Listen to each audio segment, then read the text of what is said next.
Giao xe cho ông anh trai ở Sơn La nha.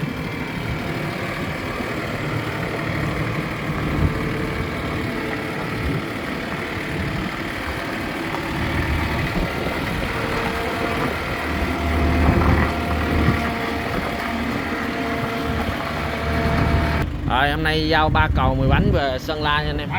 Một cái cần gấp gỗ về Thanh Hóa.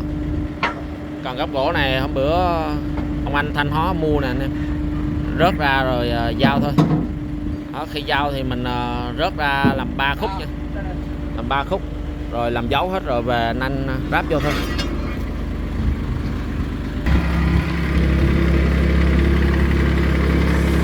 Xe này hôm bữa về chưa lên video thì khách chốt luôn nha anh em.